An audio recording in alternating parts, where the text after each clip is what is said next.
இந்த சிறப்பு வாக்காளர் திருத்த சட்டம் அப்படிங்கிறது வந்து ஒரு நீங்க சொன்ன மாதிரி ஒரு சிஏஏ என்ஆர்சி என்பிஆர் உடைய அடுத்த வெர்ஷன் தான். நம்ம முன்னேற்றத்துக்கு அடையாளமே வந்து இந்த ஆதார் கார்டு தான். இனி எதிர்காலங்கள்ல பல கார்டு இருக்காது, ஆதார் கார்டுகளை எல்லாத்தையும் கொடுத்து சரியிடலாம் அப்படின்லாம் சொல்லிட்டு இன்னைக்கு ஆதார் கார்டு குப் பண்ணிட்டா, ஓட்டர் ஐடி குப் பண்ணிட்டா. எது சரி? அதை ரொம்ப முக்கியம் கவனிக்க வேண்டியது, இந்த ஆதார் திட்டங்கிறது காங்கிரஸ் ஆட்சி கொண்டு வந்த திட்டம். அந்த திட்டம் நடைமுறைக்கு வந்த பொழுது கடுமையாக இருந்த கட்சி தான் இந்த பாரதிய ஜனதா. இந்திய குடிமகனை கண்காணிக்கிற மாதிரி இருக்கு, இதெல்லாம் ஒத்து வராது, ஏற்கனவே ஓட்டர் ஐடி இருக்குது, கூடுதலா இந்த ஆதார் கார்டு எதுக்கு அப்படின்னு ஒரு கேள்வி முன்வைத்தது அன்னைக்கு எதிர்கட்சியா இருந்த பாரதிய ஜனதா கட்சி தான். இன்று முதல் 500,000 செல்லாதுன்னா பாத்தீங்களா, ஒரே நைட்ல அதே மாதிரி எதுவுமே செல்லாதுன்னு சொல்லிட்டு அந்த கார்டை கையில கொடுத்து, புதுசா கொடுத்த கார்டை கையில கொடுத்து, இது போல எல்லா மாநிலங்களும் நடைமுறைப்படுத்துங்க. அடுத்தடுத்து வரக்கூடிய 5 மாநில 2026 சட்டசபை தேர்தலுக்கான தமிழ்நாடு உள்ளிட்ட மாநிலங்களை நடைமுறைப்படுத்துவாங்க. சிறுபான்மை மக்களை இந்த இடத்தை விட்டு அப்புறப்படுத்துறது, இன்னும் கூடுதலா சொன்னா சிறுபான்மை மக்கள் மட்டும் கிடையாது, இந்த விளிம்பு நிலை மக்கள் மற்றும் பழங்குடி மக்களை கூட இந்த இந்திய குடிமகன்கிற இடத்துல இருந்து காலி பண்ண வைக்க வேண்டியதுதான் இந்த ஆளு வர்க்கத்துடைய சூழ்ச்சியா நமக்கு தெரியுது. அது பீகார்ல ஆட்சி மாற்றத்துக்காக தான் நடக்க போகுது, அதனால என்ன பிரச்சனை இருக்கு, இப்போ சிஏஎன்ஆர்சி என்பிஆர் வந்து நம்மள என்ன பண்ண போகுது அப்படின்னு கூட நீங்க நினைக்கலாம். அப்படி கிடையாது. என்ன சொல்றாங்கன்னு சொன்னா, இந்த ஒரு சிறப்பு அட்டையின் மூலமாக ஏற்கனவே மக்களுக்கு பல பலன்களை, குறிப்பாக இடஒதுக்கீடு, இன்னும் வந்து சலுகை, மானியம், இது மாதிரியான விஷயங்களுக்கு பயன்படுத்தப்பட்ட ரேஷன் கார்டு செல்லாதுன்னு சொல்ல போறாங்க. இதன் மூலமா கோடிக்கணக்கான மக்கள் பொது விநியோக திட்டத்திலிருந்து வெளியேற்றப்பட போறாங்க. அடுத்தது ஆதார் கார்டை ரொம்ப எளிமையா கொண்டு போய் தன்னுடைய அடையாளத்தை பதிவிட்டு அடுத்த கட்டத்தில் நகர்ற ஒரு எளிமை வடிவம் இருந்தது, அதை காலி பண்ண போறாங்க.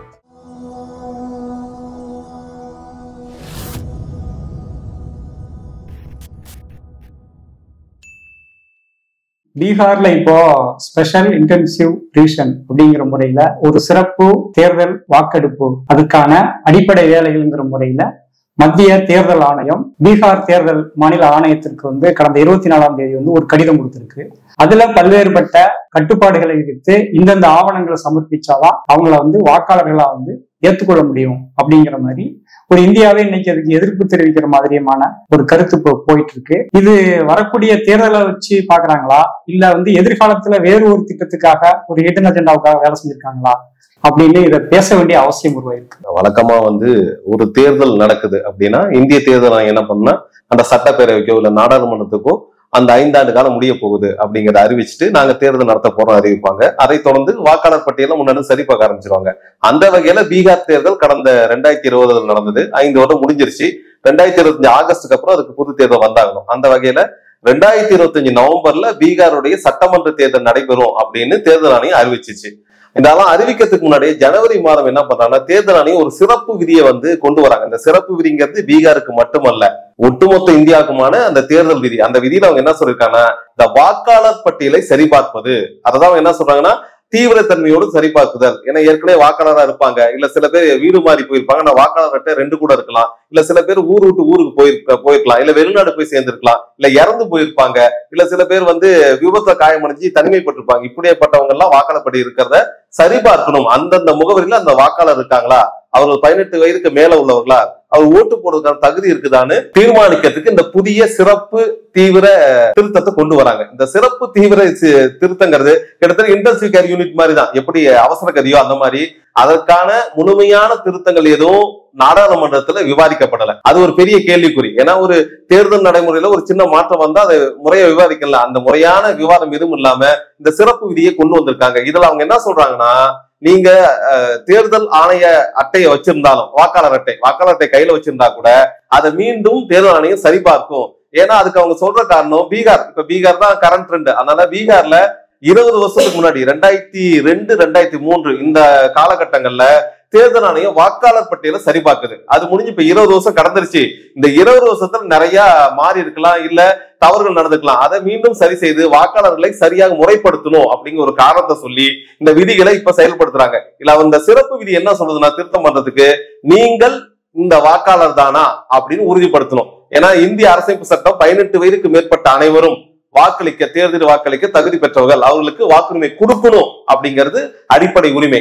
அந்த வகையில அதை உறுதிப்படுத்துறங்கிற பேர்ல தேர்தல் என்ன சொல்றதுன்னா, இந்த சிறப்பு விதி மூலம் எல்லா வாக்காளரையும் உறுதிப்படுத்த போறோம்னு சொல்றாங்க. ஆனா அதுக்கு எதிர்மறையா என்ன நடந்திருக்குன்னு பார்த்தா, இந்த சிறப்பு விதின்னு சொல்றாங்கல்ல, இதுல நீங்க வாக்காளர் தான் உறுதிப்படுறதுக்கு ஒரு 11 ஆவணம் கேட்கறாங்க. இந்த 11 ஆவணத்தை எது ஒண்ணு இருந்தாலும் நீங்க இந்த வாக்காளர் நாங்க ஒத்துக்கிறோம்னு சொல்றாங்க. இல்ல கேலி கூத்தே என்னன்னா, பொதுவா நம்ம என்ன நினைப்போம், ஒரு அடையாள அட்டை கொண்டு வாங்கன்னு ஒரு அரசு சொன்னா, ஒரு அரசு அலுவலகம் போறீங்க, இல்ல ஒரு பதிவுக்கு போறீங்க, இல்ல இது ஏதோ ஒண்ணு போகும்போது அரசு அடையாள அட்டை அப்படின்னு நம்ம மைண்டுக்கு என்ன வரும்னா ஆதார் கார்டு. ஏன்னா 2014 மோடி ஆட்சி வந்தோன்னா ஆதாரம் முழுமையா செயல்படுத்திடுவோம், ஆதாரம் மூலம் இந்தியாவில் இருக்க அத்தனை குடிமக்களும் உறுதி செய்யப்படுவாங்க, எந்த குழப்பமும் நடக்காதுன்னு சொன்னாங்கல்ல. அப்படி அந்த ஆதார் கார்டை இந்த சிறப்பு விதிகள்ல தேர்தல் ஆணையம் ஏத்துக்கிறது இல்ல. ரெண்டாவதா அதை விட கேலி கூத்து வாக்காளர் அடையாள அட்டை. அந்த வாக்காளர் ஒரு அடையாள அட்டை வச்சிருக்க, தேர்தல் ஆணையம் வழங்கிய அடையாள அட்டை இருக்குல்ல, அந்த அடையாள அட்டையும் உங்களுடைய அடையாளத்துக்கான உரிமையாக பயன்படுத்துவதை தேர்தல் ஆணையம் ஏத்துக்கல. மூன்றாவது அவங்க சொல்றது ரேஷன் கார்டு. பொதுவா நம்ம சொல்லுவோம்ல, எதுனா ரேஷன் கார்டு கொடுத்தா இந்த குடியிருப்பதற்கான உறுதிப்படுத்தணும், இதையும் நாங்க ஏத்துக்க மாட்டேங்கிறாங்க. அதை தாண்டி டிரைவிங் லைசன்ஸ், ஓட்டுநர் உரிமை, இப்படி இந்த முதன்மையான 4 ஆவணங்களையும் நீங்கள் தான் இந்த வாக்காளர்கள், நீங்கள் தான் இந்த இடத்துல வசிக்கிறீங்கிறதுக்கு உறுதிப்பாடாக, இந்திய குடிமகன்கிறதுக்கு இது 4ம் சான்றாக தேர்தல் ஆணையம் ஏற்றுக்கொள்ளாதுன்னு தேர்தல் ஆணையம் தெளிவா சொல்லியிருக்கு. இதுதான் இப்ப சிக்கல் உண்டாகிறது. என்னன்னா, ஒரு தேர்தல் ஆணையம் வாக்காளர்களை பரிசோதிக்கிறதுல ஒன்னும் நமக்கு ஆட்சேபனை கிடையாது.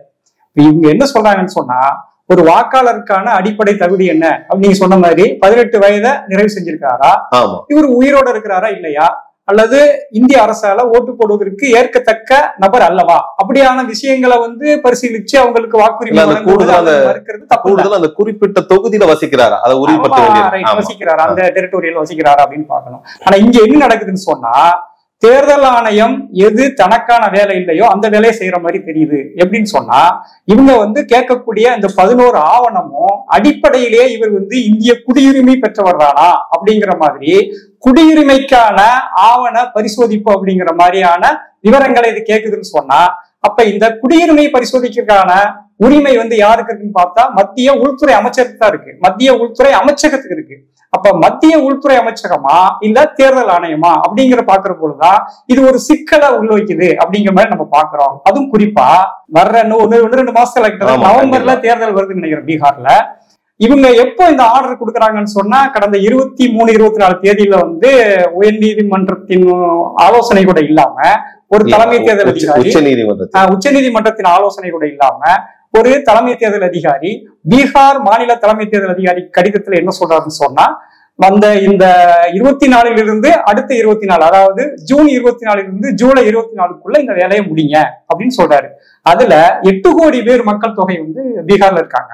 இந்த 8 கோடி பேர்ல வாக்குரிமை பெற்றவங்களை நாங்க 1 கோடி பேரை 24 மணி நேரத்துல செக் பண்ணிட்டோம் அப்படின்னு பிஎல்ஓன்னு சொல்லக்கூடிய அந்த பூத் லெவல் ஆபீசர்ஸ் எல்லாம் ஒரே நாள் அந்த வேலையை முடிச்சிட்டோம்னு சொல்லி அந்த ரெமுனேஷன் அந்த ஃபார்மை வாங்கி கொண்டு போய் அவங்களே உட்கார்ந்து வீடுகள்லயோ அல்லது ஒரு குறிப்பிட்ட ஆலமரத்திலயோ உட்கார்ந்துக்கிட்டு அவன் சொந்த முடிவுக்கே நாங்க பார்த்துட்டோம், செக் பண்ணிட்டோம், இவங்க இருக்கிறாங்க இவங்க இல்லைன்னு சொல்லி 1 கோடி பேரை பார்த்துட்டோன்னு சொன்னாங்கன்னு சொன்னா, அந்த 1 கோடி பேர் யாரு, அவங்கள 1 கோடி பேரை பாத்துற முடியும் தானா, ஒரு நாளைக்கு எவ்வளவு பேரை பார்க்கறது ஏற்கனவே நடைமுறையில இருந்தது, எவ்வளவு பேரை பார்த்ததுல அனுபவங்கள் இருக்கு அப்படின்னு பார்த்தா, இது ஏதோ ஒரு ரகசியமான வேலைக்காக இந்த வேலைய சொந்த முயற்சியில கிட்டத்தட்ட ஆளும் வர்க்கம், குறிப்பா பிஜேபி அரசு தேர்தல் ஆணையத்தையும் அல்லது உச்ச நீதிமன்றத்தையும் மீறி சில வேலைகளை செஞ்சுட்டு இருக்கு அப்படிங்கறது ரெண்டத்தை விட முக்கியம். அரசியலமைப்பை மீறி செய்யறாங்க. அரசியலமைப்பு பொதுவா என்ன சொல்றதுன்னா, அந்த அரசியலமைப்போட ஆர்டிகல் 326 என்ன சொல்றதுன்னா, 18 வயதை அடைந்த இந்திய குடிமகன் எல்லோரும் ஓட்டு போட தகுதியுடையவர்கள், அல்ல குறிப்பா ஒரு இந்திய குடிமகன் உறுதி செய்யணும்.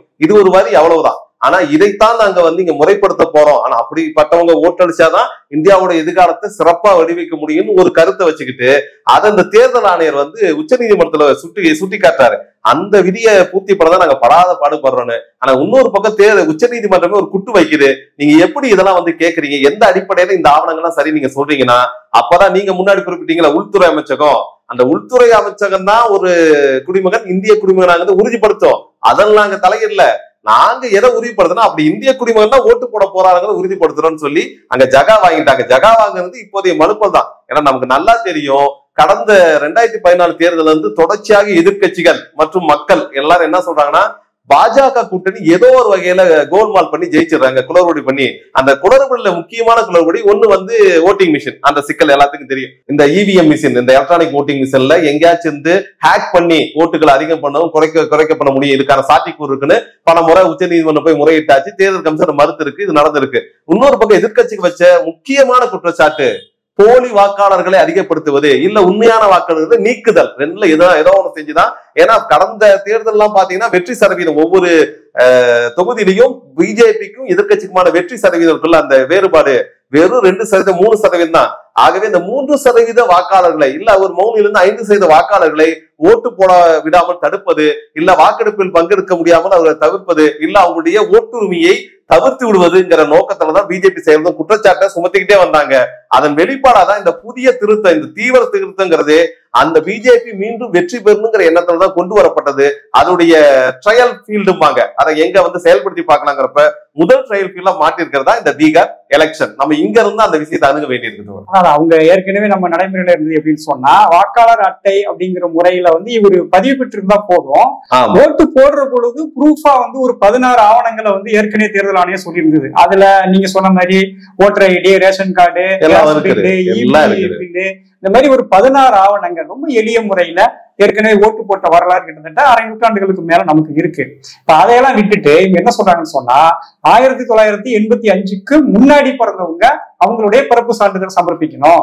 1985க்கு பிறகு 2004க்கு முன்னாடி வரைக்கும் பிறந்தவங்க பிறப்பு சான்றிதழோடு தந்தை அல்லது தாய் ஏதேனும் ஒருவருடைய பிறப்பு சான்றிதழை ஒப்படைக்கணும். அந்த 2004க்கு பிறகு பிறந்த வாக்களிக்கக்கூடிய நபர்கள் தன்னுடைய பிறப்பு சான்று, பெற்றோர் இருவருடைய பிறப்பு சான்றிதழையும் சமர்ப்பிக்கணும் அப்படின்னு சொன்னா, பீகார்ல அடிப்படையிலே, பீகார்ல மட்டும் கிடையாது, இருந்தாலும் பீகாரை நம்ம எடுத்துக்கிட்டு பேசுவோம். பீகார்ல 40% குழந்தைகள் கிராமப்புறங்கள்ல வீடுகள் இது ஒரு உண்மை. இது இன்னும் சொல்ல போனா அங்க பிறந்த குழந்தைகளுக்கு இப்ப கூட பிறப்பு சான்றிதழ்லாம் சமீப காலங்களோட இல்லாமலாம் இருந்துட்டு இருக்கு. இது அங்க மட்டும் கிடையாது, தமிழ்நாட்டிலயும் சாத்தியம்தான். இப்போ பெரும்பாலும் நமக்கே பிறப்பு சான்றிதழ் ஒண்ணு கிடையாது. பிறப்பு சான்றிதழ் வாங்குறதுங்கிறது சாதாரண வேலை கிடையாது. அப்ப ஏற்கனவே எல்லாத்துக்கும் மேலானது ஒரு சாதாரண தனி மனிதனின் அதிகாரம் அப்படின்னு எழுதியிருக்காங்க. எது? ஆதார் அட்டையில எழுதியிருக்காங்க. அப்ப நீ எதை வேணாலும் விட்டுரு, ஆனா ஆதார் இல்லைன்னு சொன்னா நீ செத்தத்துக்கு சமம் அப்படின்னு சொல்லி கைய மார்க் எடுத்து, கண்ணை மார்க் எடுத்து, முகத்தை மார்க் எடுத்து, பிறந்த குழந்தைகளை வரைக்கும் போட்டு உருட்டி போட்டோ எடுத்து, ஆதார் கார்டு இல்லைன்னு சொன்னா நீ இல்லீகல் அப்படிங்கிற மாதிரி எல்லாம் பேசி கையில கொடுத்துட்டு இப்ப எதுவுமே செல்லாதுன்னு சொன்னா, அப்ப எந்த நோக்கத்துக்காக இதை செய்யறாங்க?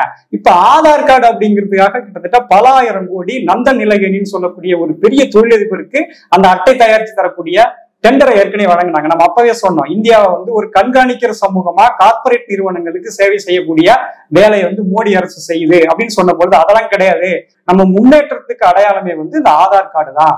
இனி எதிர்காலங்கள்ல பல கார்டு இருக்காது, ஆதார் கார்டுகளை எல்லாத்தையும் கொடுத்து சரியிடலாம் அப்படின்லாம் சொல்லிட்டு இன்னைக்கு ஆதார் கார்டு குப்பன்ட்டா, ஓட்டர் ஐடி குப்பன்ட்டா. எது சரி? அதை ரொம்ப முக்கியம் கவனிக்க வேண்டியது, இந்த ஆதார் திட்டங்கிறது காங்கிரஸ் ஆட்சி கொண்டு வந்த திட்டம். அந்த திட்டம் நடைமுறைக்கு வந்த பொழுது கடுமையாக எதிர்த்த கட்சி தான் அந்த பாரதிய ஜனதா. அன்னைக்கு குஜராத்தின் முதலமைச்சர் இருந்த மோடி ஆதார் திட்டத்தை எடுத்து கடுமையா பேசின பதிவுகள் இன்னமும் யூடியூப்லாம் இருக்கு, போய் பார்க்கலாம் நீங்க.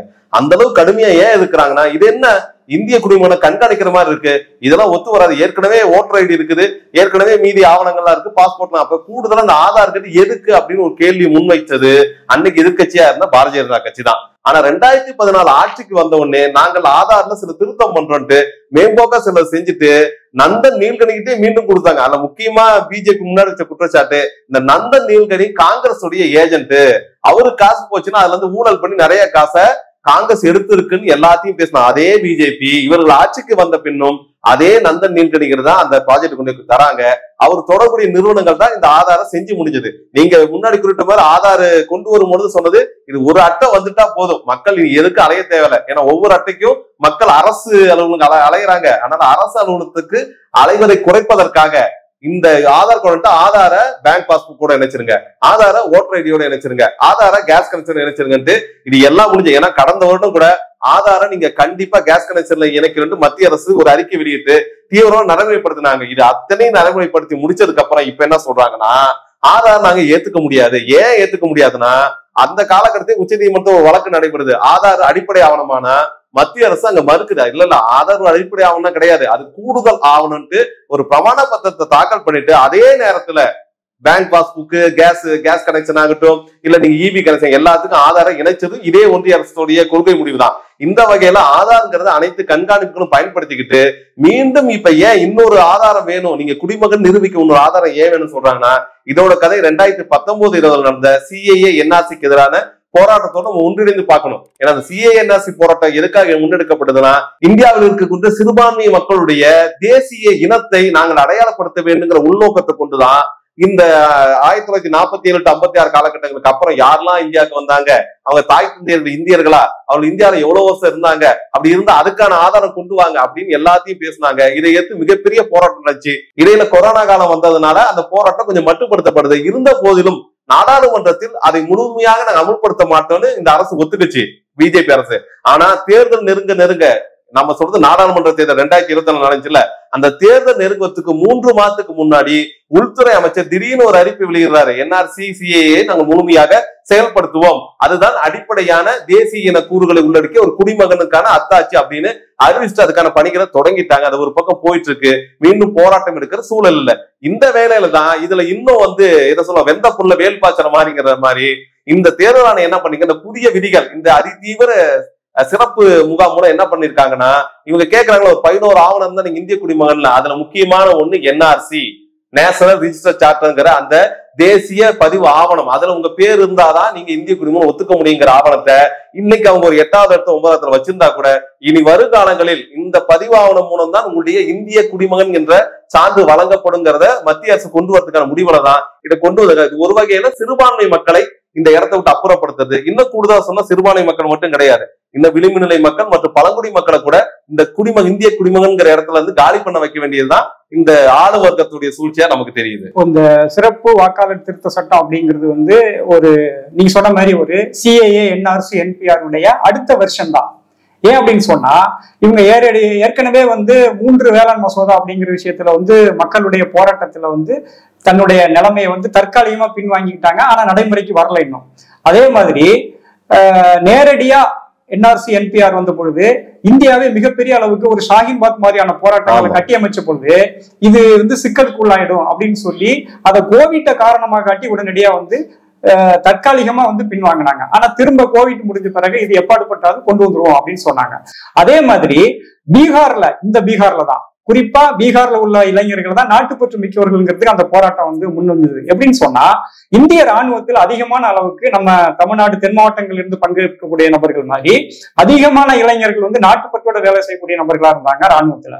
அப்ப அவங்களுக்கு ராணுவத்தையே ஒரு தனியார் முதலாளிகளுக்கு ஒப்படைச்சிடலாம், அதுல 4 அல்லது 5 ஆண்டுகள் மட்டும் வேலை செஞ்சுட்டு நீங்க வீட்டுக்கு போயிடலாம் அப்படிங்கிற முறையில ஒரு ஒப்பந்த முறையில ராணுவத்தை அக்னிபத் அப்படிங்கிற திட்டத்துக்கு கொண்டு போன பொழுது மிகப்பெரிய கிளர்ச்சியில் ஈடுபட்டு ராணுவ வாகனங்கள் ரயில்களுக்கெல்லாம் தீ வச்சு இளைஞர்கள் போராடினாங்க. இந்தியாவிலே குறிப்பிடத்தக்க போராட்டம் பீகார் போராட்டம்.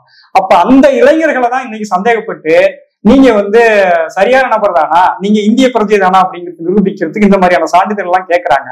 இயல்புலயே பீகார்ல ஒரு நிலைமை என்னன்னு சொன்னா, பீகார்ல ஏறத்தாழ 2 கோடி பேர் ஒரு தோராயமா பீகாரை விட்டு மைக்ரேன் தொழிலாளிகளா தென் மாநிலங்களுக்கு வர்றாங்க. இந்தியாவோட தென் மாநிலங்களுக்கு, குறிப்பா தமிழ்நாடு, ஆந்திரா, கேரளா மாதிரியான மாநிலங்களுக்கு இங்க இருக்கக்கூடிய ஒரு ஒப்பீட்டளவுல பிற மாநிலங்களை விட தன்னுடைய அடிப்படை வசதி, வாழ்க்கை, வருமானம், இந்த மாதிரி தேவைகள்ல அவங்க பீகாரை விட மேம்பட்ட நிலையில தன்னை உணர்ந்து திரும்பி அங்க போகும் பொழுது இந்த மாநிலங்களை ஒத்த சமூக சூழல் ஏன் பீகார்ல இல்ல, அப்ப பீகார்ல இந்த பின்தங்கி சொல்லுவதற்கான அடிப்படை காரணம் என்ன அப்படிங்கிறதையும் கேள்விக்கு உள்ளாக்குறாங்க.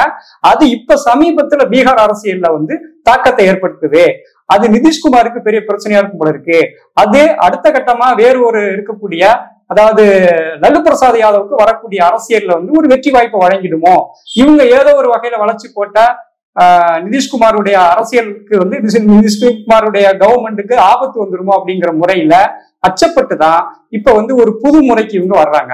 இல்ல உண்மைதான். நீங்க அந்த பீகாருடைய தேர்தல்ங்கிறது இந்த வாக்கு சதவீதம் எவ்வளவு வரப்போகுதுன்னு பொறுத்தான். கடந்த தேர்தல் பொறுத்த வரைக்கும் எதிர்கட்சியா நின்னது மகாபந்தன் கூட்டணி அப்படின்னு ஒரு கூட்டணி. அது லல்லு பிரசாத் யாதவ் தலைமையில ராஷ்டிரிய ஜனதாதள், இன்னைக்கு தேஜஸ்வி யாதவ் அவங்க பையனா இருக்கிற தலைவரா, அவங்க தலைமையில ஒரு கூட்டணி நிக்குது. அவங்க காங்கிரஸ், இடதுசாரிகள் எல்லாம் சேர்ந்து ஒரு கூட்டமைப்பு.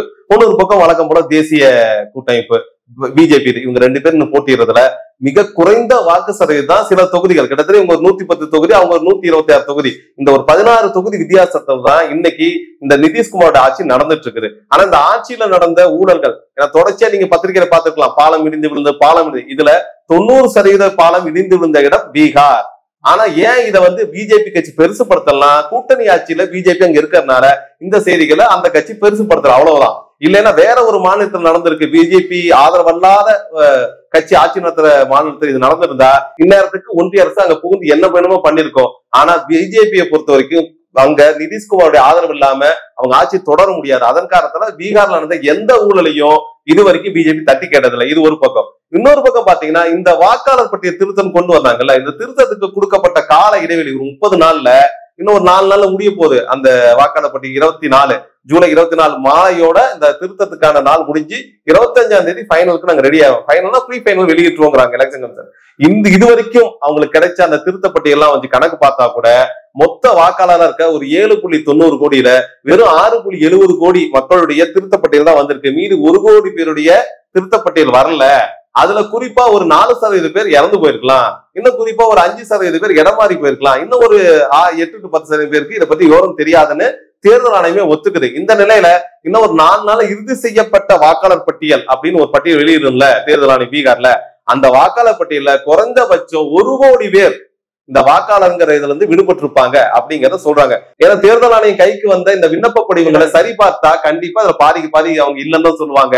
முறையான ஆவணம் இல்லைன்னு ஒதுக்க போறாங்கன்னு எல்லாத்துக்கும் தெரியுது. அதனால எதிர்கட்சிக்கு என்ன சொல்றாங்கன்னா, இந்த திருத்தம்ங்கிறது எதுக்காகனா பிஜேபி கூட்டணி மீண்டும் வெற்றி பெற்று ஆட்சி அமைக்கிறதுக்கு இந்த வித்தியாசமா இருக்குல்ல ஒரு 5 to 6% வாக்கு, இந்த வாக்காளர்களை ஒழித்து கட்டுறதுக்காக தான் அதை கொண்டு வந்திருக்காங்க. முக்கியமா இந்த பழங்குடி மற்றும் சிறுபான்மை சமூகத்தினர் மற்றும் தலித்துகள் இவங்க எல்லாத்துக்கும் இந்த முறையான ஆவணம் இந்த தேர்தல் ஆணையம் கொடுத்திருக்க 11 ஆவணத்துல எதுவுமே கைவசம் இருக்காது. அதை காரணம் காட்டி இந்த பழங்குடி மக்களை ஓட்டெடுப்பில் பங்கெடுக்க விடாமல் தடுப்பது, அதே போல சிறுபான்மை மற்றும் தலித்துகளை ஓட்டெடுப்பில் பங்கெடுக்க விடாமல் தடுத்து விட்டால் இவங்க சொல்லக்கூடிய இந்த இந்துத்துவ வாதம்ங்கிற வரையறுக்குள்ள வரக்கூடிய தீவிர இந்துவாதத்தை வச்சு ஜெயிச்சிருக்காங்க நம்பிக்கையில செஞ்சிட்டு இருக்கிறாங்கிறதா இன்னைக்கு எதிர்கட்சிகளோட முதன்மை குற்றச்சாட்டா வந்து சேர்ந்திருக்குது. அவங்க முத இந்தியாவுல ஒரு ஸ்ட்ராங்கான கவர்மெண்ட் வரணும், அது அப்சல்யூட் மெஜாரிட்டியில வரணும், கூட்டாட்சி அப்படிங்கிறது சாத்தியம் இல்ல, ஜனநாயக இயக்கங்கள் ஒண்ணு சேர்ந்து வந்து ஆட்சி சேர்ந்து வந்து உறுதியான முடிவுகள் எடுக்க முடியல அப்படின்னு சொல்லிதான் சிங்கிள் நபர் அப்படிங்கிற முறையில மோடியை வந்து கொண்டு வந்தாங்க. அது வல்லரசு அது இதெல்லாம் கதை விட்டாங்க. அது கழுத தேஞ்சு கட்டர்மான மாதிரி முதல்ல சிங்கிள் மெஜாரிட்டி வந்தது. அடுத்த முறை என்ன பண்ணாங்கன்னு சொன்னா, போன 2019 தேர்தல்ல கரெக்டா வெங்கைய நாயுடு நிதிஷ்குமார் இல்லைன்னு சொன்னா கவர்மெண்ட் கவுந்துரும் அப்படிங்கிற முறையில வந்த பொழுது வெங்கைய நாயுடு கையை பிடிச்சி இழுத்து மேடையில கொண்டு போய் இந்த மாப்பிள மச்சான் கையெழுத்து வாங்க தெரியுங்களா, அந்த மாதிரி கொண்டு போய் உட்கார வச்சு நீங்க வாங்க சார் அப்படிங்கிற மாதிரி எல்லாம் உட்கார வச்சு கூட்டணி அமைச்சாங்க. உடனே லட்டு பஞ்சாயத்து அங்க வந்தது. அடுத்த கட்டமா நீங்க பாத்தீங்கன்னு சொன்னா நிதிஷ்குமார் அவர் இயல்புலேயே ஒரு பல்டி குமார்னு சொல்லுவாங்க, பீகார் முழுவதும் அதான் அவரை பத்தி பேச்சு. ஆனா நிதிஷ்குமாரை விட மிகச்சிறந்த நிர்வாகியாகவும் கடந்த காலங்கள்ல வந்து அந்த சிறுபான்மை விளிம்பு நிலை மக்களுக்கு வந்து உத்தரவாதம் இருந்தவர் தான் லல்லு பிரசாத் யாதவ். இப்ப நிதிஷ்குமார் மேல இருந்த நம்பிக்கை முழுவதும் அற்று போய் லல்லு பிரசாத் யாதவை நோக்கி அந்த வாக்குகள் அல்லது இந்த மக்கள் வந்து திசை திரும்புறாங்க. இந்த நேரத்துல தனக்கு ஏற்கனவே ஒரு ஹிடன் அஜெண்டாவா இருந்த இந்த CANRC NPR நடைமுறைப்படுத்துறதுக்கு நேரடியா களத்துல இறங்காம இதை பயன்படுத்திக்கிட்டு அங்கேயும் வெற்றியை வந்து தக்க வைக்கணும், நிதிஷ்குமாருக்கு வந்து எதிராக இருக்கக்கூடிய வாக்காளர்களை வந்து டெலீட் பண்ணணுங்கிற முறையில தான் ஒரு குறைந்தபட்ச இந்த மாதிரி ஆதாரங்கள் எல்லாம் வச்சு வாக்காளர்கள் எண்ணிக்கையை குறைச்சி குறைந்தபட்ச வெற்றியிலையாவது நானும் வந்து நமக்கு சாதகமான நிதிஷ்குமார அரசு பதவியில உட்கார வைக்கணுங்கிறதுக்காக இந்த வேலைகளை செய்யறாங்க. அதுக்கான ஆவணங்களை தயார் செய்யறாங்க. அந்த ஆவணங்கள்ல வரக்கூடிய விஷயங்கள் தான் இந்த மாதிரியான இவங்க கேட்கக்கூடிய இந்த பாஸ்போர்ட் இந்த மாதிரி எல்லாம் கேட்கறாங்க. பாஸ்போர்ட் எத்தனை பேர் இந்தியாவில் வச்சிருப்பான்? ஒரு 2%, 1% இந்த மாதிரி வச்சிருப்பாங்க. இது வேணும். அப்புறம் பள்ளிக்கல்வித்துறையுடைய வந்து சான்றிதழ் வேணும் அப்படின்லாம் சொல்றாங்க. அங்க பெரும்பாலான அளவுக்கு வந்து கல்வி அறிவு இல்லாத மக்கள் நீக்கிட்டு இருக்காங்க. ஒப்பீட்டு அளவுல தான் நம்ம சொல்றோம், மற்றபடி பீகார்ல ஒண்ணுன்னு சொல்ல முடியாது. அப்ப இதெல்லாம் பாக்குற பொழுது என்னன்னு சொன்னா, இந்தியாவிலேயே பீகார்ல இந்த மாதிரியான எல்லா அட்டைகளையும் பொதுவா ஆதார் கார்டு, அந்த டிரைவிங் லைசன்ஸ், ஓட்டர் ஐடி எல்லாத்தையும் தூக்கி வீசிட்டு ஒரு புதிய வடிவிலான ஒரு புதிய சீர்திருத்த வாக்காளர் அட்டையை நாங்க கொடுத்துருவோம்னு சொல்லி இந்த வரக்கூடிய பீகார் எலெக்ஷன்ல அதை நடைமுறைப்படுத்துவாங்க. தனக்கான ஆட்சியையும் அங்க அமைச்சுக்குவாங்க. அது கூட்டணிக்கு உதவும். இதன் மூலமா ஏற்கனவே இந்தியா மூலம் வழங்கப்பட்ட பல அட்டைகள் இருக்கு பார்த்தீங்களா, ஆதார் அட்டை, டிரைவிங் லைசன்ஸ், ஓட்டர் ஐடி, இது எல்லாமே இன்று முதல் செல்லாது. எது இன்று முதல் 500,000 செல்லாதுன்னா பாத்தீங்களா ஒரே நைட்ல, அதே மாதிரி எதுவுமே செல்லாதுன்னு சொல்லிட்டு அந்த கார்டை கையில கொடுத்து, புதுசா கொடுத்த கார்டை கையில கொடுத்து இது போல எல்லா மாநிலங்களும் நடைமுறைப்படுத்துங்க, ஏன்னா நாங்க ரொம்ப எளிமையான முறையில பீகார்ல நடைமுறை பண்ணி காட்டிட்டோம் அப்படின்னு சொல்லி அது வெஸ்ட் பெங்காலுக்கோ அடுத்தடுத்து வரக்கூடிய 5 மாநில 2026 சட்டசபை தேர்தலுக்கான தமிழ்நாடு உள்ளிட்ட மாநிலங்களை அதை நடைமுறைப்படுத்துவாங்க. இந்த நடைமுறைக்கு அதுதான் பொருந்துன்னு சொல்ற பொழுது நம்ம தவிர்க்க முடியாம எல்லா மாநிலங்களும் ஏத்துருவோம். அதுக்கான ஒரு கருத்து உருவாக்கத்தை அவங்க செய்வாங்க. அது எங்க போய் நிக்கும்னு சொன்னா இந்த மாடல் தேர்தலை இந்தியா முழுவதும் நடைமுறைப்படுத்துவோம் அப்படின்னு சொல்றதுல இவங்க ஏற்கனவே இடையில ஒரு திட்டத்தை முன் வச்சு தோத்து போனாங்க, ஒரே நாடு ஒரே தேர்தல். இப்ப அதையும் நடைமுறைப்படுத்துவாங்க. அப்ப ஒரே கல்லுல பல மாங்காய்கள் அடிக்கக்கூடிய வேலைகளை சங்கி அரசியல் செய்யறாங்க, பிஜேபி அரசியல் செய்யறாங்கிறதா இது காட்டுது. இல்ல, முதன்மையா எல்லாம் வைக்கிற குற்றச்சாட்டு, வழக்கமா ஒரு கட்சினா இன்னொரு கட்சி கூட தேர்தல் நேரத்தை கூட்டணி வைக்க, இது இயல்பா நம்ம பார்த்ததான். ஆனா இந்த பிஜேபி அரசு பொறுப்பேற்றதுல இருந்து அது யாரு கூட கூட்டணி வச்சிருக்குன்னா, உச்ச நீதிமன்றத்தோட கூட்டணி, தேர்தல் ஆணையத்தோட கூட்டணி, வேளாண் அமைச்சகத்தோட கூட்டணி, இப்படி இருக்கிற அனைத்து அரசு துறைகளிலையும் தன்னுடைய ஆக்கிரமிப்புக்கு உட்படுத்தி தன்னுடைய ஆட்களை அங்க நியமிச்சு அவர்கள் வழியாக இந்த இந்திய அரசுங்கிறத ஒரு இந்துத்துவ அரசா மாத்திட்டு இருக்குன்னு குற்றச்சாட்டு வச்சாங்க. அதை மெய்பிக்கிற வரையில் தான் கடந்த நாடாளுமன்ற தேர்தலுக்கு முன்னாடி தான் திடீர்னு தேர்தல் ஆணையர் ஒருத்தர் பதவி விலகிறாரு. தலைமை தேர்தல் ஆணையர் தன் இடத்தை விட்டு விலகிறாரு. எப்ப? நாடாளுமன்ற தேர்தலுக்கு ஒரு 6 மாசத்துக்கு வெளியே போறாங்க. ஏன் கேட்டா அவர் சொன்ன காரணம், இங்க எனக்கு வேலை செய்யறதுக்கான சூழல் இல்ல, நான் விலகிறேங்கிற. அடுத்து ஒரு தலைமை தேர்தல் ஆணையரை நியமிக்கணும், அவரு பின்வாங்குறாரு. அந்த நேரத்துல தான் புதிய தலைமை தேர்தல் ஆணையரை இந்திய அரசு நியமிக்குது. அதுலயும் சிக்கல் என்ன, இந்த தலைமை தேர்தல் ஆணையை நியமிக்கிறதுக்கு ஏற்கனவே இந்த சட்ட வரைவுகள், அந்த சட்ட வரைவுப்படி குடியரசுத் தலைவர், எதிர்கட்சி தலைவர் மற்றும் பிரதம மந்திரி 3 பேர் சேர்ந்துதான் ஒரு பரிந்துரை செஞ்சு ஒரு தேர்தல் தலைமை ஆணையரை தேர்ந்தெடுக்க முடியும். ஆனா அதுல ஒரு திருத்தம் பண்ணி என்ன பண்றாங்கன்னா, எதிர்கட்சி தலைவருக்கு இதுல எந்த உரிமைகளை ஒதுக்கிட்டு வெறும் குடியரசுத் தலைவர் ஒப்புதல், கூடுதலாக பிரதமருடைய ஒப்புதல், பிரதமர் அமைச்சரவை ஒப்புதல் இருந்தா போதும்னு ஒரு சட்ட திருத்தத்தை கொண்டு வந்த மூலமா தான் இந்த இப்ப இருக்கால தலைமை தேர்தல் அதிகாரியா அவர் இந்த பதவிக்கு வர்றாரு. பதவிக்கு வந்த உடனே சொன்னாங்க, இவர் பிஜேபியோட பி டீம், இதுல ஒண்ணும் பெருசா நடக்க போறதுன்ட்டு. அதை ஒட்டிதான் அடுத்த நாடாளுமன்ற தேர்தல். நாடாளுமன்ற தேர்தல் நமக்கு நல்லா தெரியும், பிஜேபி வெற்றி பெற்றிருக்கக்கூடிய இடங்கள்லாம் மிக நம்ம சொல்றோம்னா அந்த மைனர் மெஜாரிட்டிமாங்க, ஒரு 2000 ஓட்டு 4000 ஓட்டுங்க தான் நாடாளுமன்ற தேர்தல் ஒரு பெரிய விஷயம் இல்ல, இதை வச்சா ஜெயிச்சாங்க. அதே போல அடுத்து நடந்த சட்டமன்ற தேர்தல் அதான் பயன்படுத்தினாங்க. இன்னும் அதை தீவிரப்படுத்துறதுக்கு தான் இப்ப கொண்டு வந்திருக்க அந்த தேர்தல் தீவிர சிறப்பு முகாம் வச்சு எல்லாம் சரி பண்ணிட்டு இருக்காங்க. இதன் வழியாக மக்களை தங்களால் வென்றெடுக்க முடியாதுங்கிற முடிவுக்கு பிஜேபி டீம் வந்துருச்சு. அதனால அவங்க அதிகார வர்க்கத்தை பயன்படுத்திக்கிட்டு தங்க ஆட்சியை அப்படியே வச்சுக்க போறாங்க. அதோட முத்தாய்ப்பா தான் இந்த பீகார் தேர்தல் வரப்போகுது. இந்த தேர்தலுக்கு நடக்கிற இந்த நடைமுறைங்கிறது அரசியலமைப்பு சட்டம் கொடுத்திருக்கிற அடிப்படை உரிமையை மீறுவதாகும். அது ஒரு மானுட உரிமை மீறல் கூட நம்ம சொல்லலாம். ஒரு நாட்டு குடிமகன்கிற அர்த்தத்தை போலிப்படுத்துங்கிறது ரொம்ப கேவலமான செயல். ஏற்கனவே அமெரிக்க அதிபர் ட்ரம்ப் அவர்கள் என்ன பண்ணிருக்காருன்னா, அமெரிக்காவுக்கு யாரெல்லாம் குடியுரிமை தரணும், யாரெல்லாம் வந்தியறிகள் ஒரு லிஸ்ட போட்டு இன்னைக்கு அமெரிக்க நகரம் அனைத்திலும் ட்ரம்புக்கு எதிராக பிரச்சாரம் நடந்துட்டு இருக்கு, போராட்டம் நடந்துருக்கு. மீடியா அதை காட்டுறதுல ஒரு பக்கம். அதே போல என்ஆர்சி சிஏஏ இந்த போராட்டம் நமக்கு நல்லா தெரியும். அதை வேறு வகையில் மடைமாற்றம் செய்துதான் இந்த தேர்தல் ஆணையத்துடைய இந்த சிறப்பு முகாம் நடந்துட்டு இருக்குது. எனவே இதை ஆரம்ப கட்டத்தில் எதிர்க்க வேண்டிய இடத்துல தான் மக்கள் மற்றும் ஜனநாயக சக்திகள், இடதுசாரி முற்போக்கு சக்தி இருக்கிறாங்க. ஆகவே தீவிர போராட்டங்கள் வழியாக தான் பாஜக பாசிசத்தை நம்ம வீழ்த்த முடியும். மற்றபடி இந்த தேர்தல் நடைமுறைகள் இல்ல இங்க இருக்கிற ஏற்கனவே கட்டி வைக்கப்பட்ட அதிகார வரம்புகளுக்குள்ளார அவங்களை வீழ்த்துறது மிக கடினமான செயல் தான். அததான் இன்னைக்கு இந்த பிஜேபியோட செயல்பாடுகள் நமக்கு நிரூபிச்சுக்கிட்டே வருது. தேர்தல் மூலமா ஓட்டு போடுறதா பிரச்சனை, இப்ப அதுக்காக தான் இந்த திருத்தங்கள் வருது அப்படின்னு சொல்லி ஒரு பக்கம், தேர்தல் தானே ஓட்டு போட்டானா போடாட்டேனா அப்படிங்கிற கருத்தும் மக்கள்கிட்ட இருக்கு. குறிப்பா மேல்தட்டு வர்க்கம் ஓட்டை போடுறது கிடையாது, ஆனா பேசுமே ஒழிய தேர்தலை பத்தி ஓட்டு போடாது. இப்ப ஓட்டு போடாம கூட நான் இருந்துருவேன், அதனால எனக்கு என்ன பிரச்சனை அப்படிங்கிற ஒரு கருத்து இருக்கலாம். இன்னொரு பக்கம் போனோம்னு சொன்னா, அது பீகார்ல ஆட்சி மாற்றத்துக்காக தான் நடக்க போகுது, அதனால என்ன பிரச்சனை இருக்கு, இப்போ சிஏஎன்ஆர் என்பிஆர் நம்மள என்ன பண்ண போகுது அப்படின்னு கூட நீங்க நினைக்கலாம். அப்படி கிடையாது. என்ன சொல்றாங்கன்னு சொன்னா, இந்த ஒரு சிறப்பு அட்டையின் மூலமாக ஏற்கனவே மக்களுக்கு பல பலன்களை, குறிப்பாக இடஒதுக்கீடு, இன்னும் சலுகை, மானியம், இது மாதிரியான விஷயங்களுக்கு பயன்படுத்தப்பட்ட ரேஷன் கார்டு செல்லாதுன்னு சொல்ல போறான். இதன் மூலமா கோடிக்கணக்கான மக்கள் பொது விநியோக திட்டத்திலிருந்து வெளியேற்றப்பட போறாங்க. அடுத்தது ஆதார் கார்டை ரொம்ப எளிமையா கொண்டு போய் தன்னுடைய அடையாளத்தை பதிவிட்டு அடுத்த கட்டத்தில் நகர்ற ஒரு எளிமை வடிவம் இருந்தது, அதை காலி பண்ண போறான். அடுத்தது ஒரு டிரைவிங் லைசன்ஸ் வச்சுட்டு ஒரு கார் ஓட்டியாவது ஒரு ஆட்டோ ஓட்டியாவது பொழைச்சிக்கலாம் அப்படிங்கிற அடிப்படையிலேயே வேலையற்ற பட்டதாரி இளைஞர்களுக்கான வேலையை பறிக்க போறான். இந்த மாதிரி நம்ம அடுக்கிக்கிட்டே போக முடியும்.